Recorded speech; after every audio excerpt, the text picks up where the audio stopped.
Hello, it's Randi Rhodes. Here's a clip from our show, and go to randyrhodes.com for the whole thing and a podcast. Buy a stinking podcast. Mary had a little lamb. The fault. We believe that all men are created equal. To the magnificent mosaic that is America. From radio beacon to radio beacon.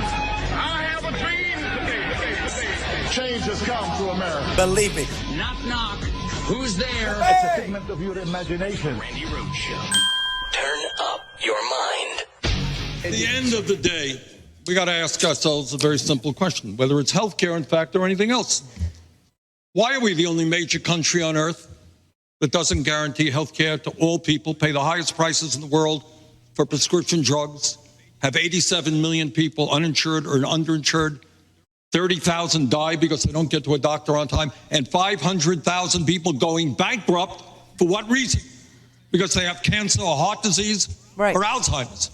We got to ask that question. Why is it? Why have we been talking about health care in this country for 100 years?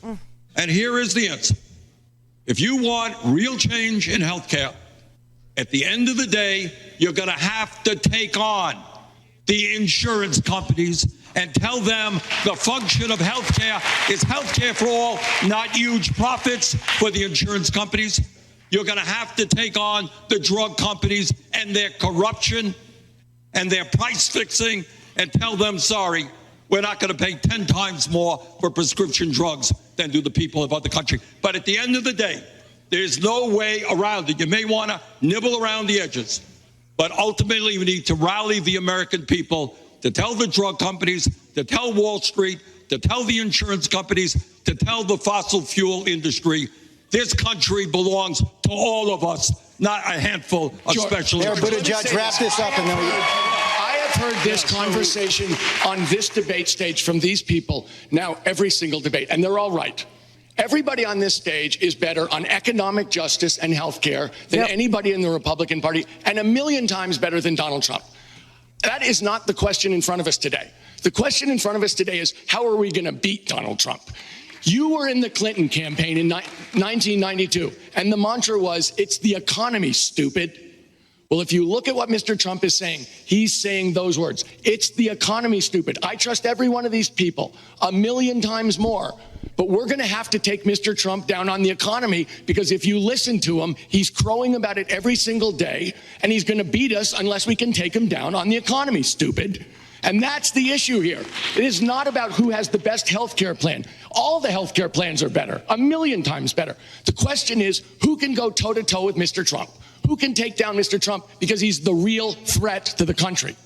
And let me say, you have to have experience to take him down. This is not a question of he's a nice guy who's going to listen. We need people with experience. That's why I'm worried about Mayor Pete. You need to be able to go toe-to-toe with this guy and take him down on the debate stage, or we're going to lose. And that's actually the issue in front of Democratic voters. So Tom Steyer points out that all the details of all the different healthcare plans, which all include a public option, or the Bernie plan, which is one public option for each and every body, which would tend to lower the price real fast of healthcare because everybody would be in the same system. So just saying, okay? But obviously, the economy is so completely effed for so many people. Healthcare is so completely a mess for so many people, for people who are sick, for people who are advocating for their sick parents, for people who are suffering with terminal disease. I mean, they only know one word in healthcare, and that's, hospice. No, there's something that is covered in Medicare called palliative care, and it seems like nobody in the healthcare industry, no doctors, no PAs, no aid, nobody knows that word.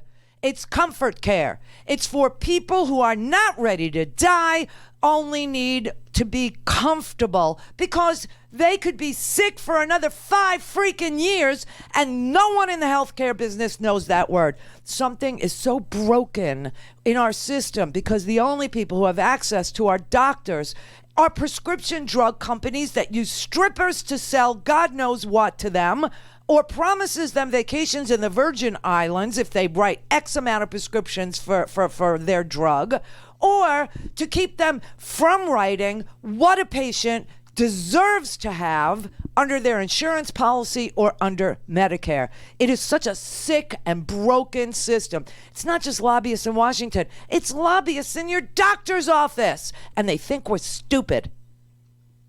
And if they think we're stupid, do you know how they talk to your parents? Do you have any idea how they talk to your parents who have absolutely no idea how this system is or how it works or how to work it? You know why? Because they're sick. They don't feel well.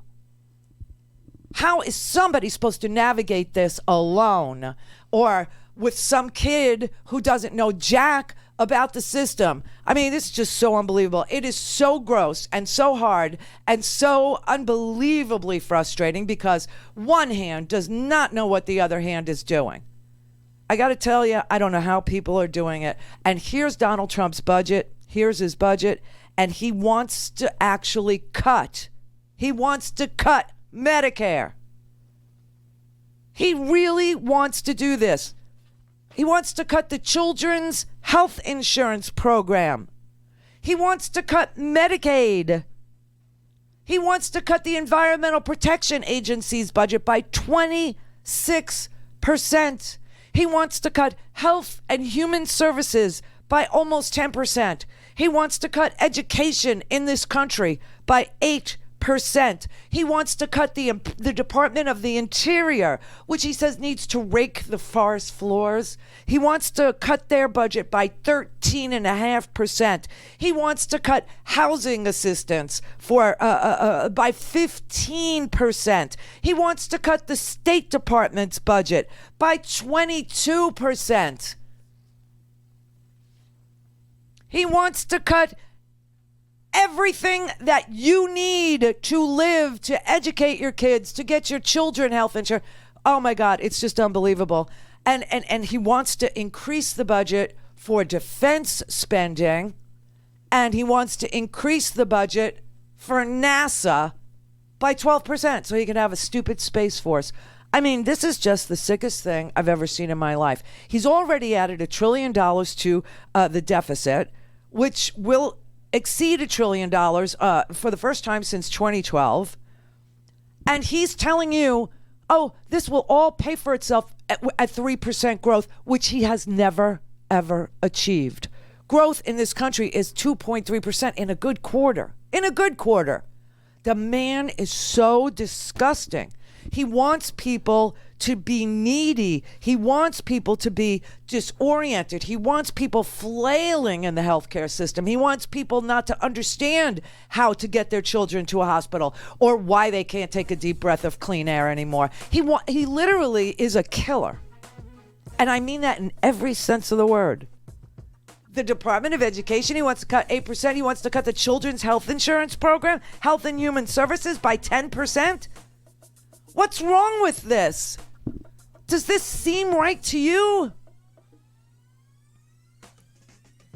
And he thinks that, all he has to do is point at someone and call them a name and everybody will turn. No, Americans understand that we're not doing better. Americans understand it's getting worse. Americans understand that he's cutting, the seniors' benefit that they earned by working their whole lives. They understand that their children need health insurance. They understand that cutting the EPA by 26% is not a good idea.